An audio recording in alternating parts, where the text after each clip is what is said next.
আগামীকাল পিতৃপক্ষের অবসান ঘটিয়ে মাতৃপক্ষের আগমন আর তার সাথে সাথে আগামীকাল রাজ্য জুড়ে বিভিন্ন পুজো মণ্ডপের ভার্চুয়ালি শুভ সূচনা করবেন মুখ্যমন্ত্রী মমতা বন্দ্যোপাধ্যায়। পাশাপাশি পূর্ব বর্ধমান জেলাতে বেশ কয়েকটি বড় বড় পুজো মণ্ডপের সূচনা করবেন মুখ্যমন্ত্রী, যার জন্য প্রস্তুতি রয়েছে পূর্ব বর্ধমান জেলা প্রশাসনের। বর্ধমান জেলা যে সমস্ত বড় বড় পুজো মণ্ডপগুলো রয়েছে আজ থেকে শুরু হয়ে গেছে তার টহলদারি। জেলা পুলিশ সুপার সায়ক দাসের নেতৃত্বে চলছে টহলদারি।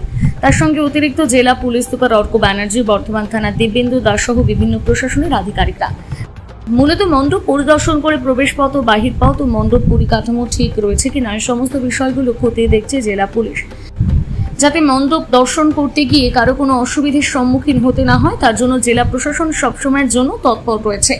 আজ সকালে বর্ধমান শহরের তেলিপুকুর সুকান্ত স্মৃতি সংঘের পুজো মণ্ডপ থেকে জেলা পুলিশের পরিদর্শনের কাজ শুরু হয়।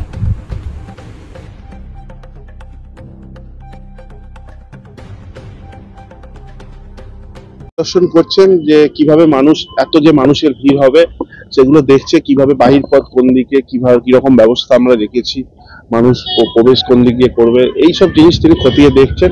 সেফটির জন্য কি কি ব্যবস্থা আছে সেগুলো খতিয়ে দেখছেন, যাতে মানুষের বর্তমানবাসীর কোনো অসুবিধা না হয়। আমরা দেখতে পাচ্ছি পরিষ্কার পরিচ্ছন্ন সকাল থেকে করা হচ্ছে এবং প্রশাসন যেভাবে নির্দেশ দিয়েছে সেভাবেই সবকিছু করা হচ্ছে।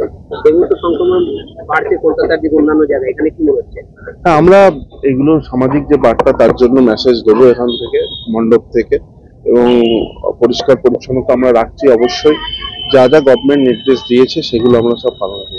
জেলা পুলিশ সুপার কি বলে? জেলা পুলিশ সুপার তিনি নিজে খতিয়ে দেখছেন যে প্রবেশ পথ বাহির পথ কি রকম সেফটি আমরা ব্যবস্থা রেখেছি সেগুলো দেখছেন। বর্ধমানবাসীর যাতে কোনো রকম অসুবিধা না হয় তিনি নিজে ফিল্ডে নেমে কাজ করছেন এবং প্রত্যেকটা উৎসবে পুলিশ প্রশাসন যেভাবে মানুষকে হেল্প করছে আমরা ধন্যবাদ জানাই।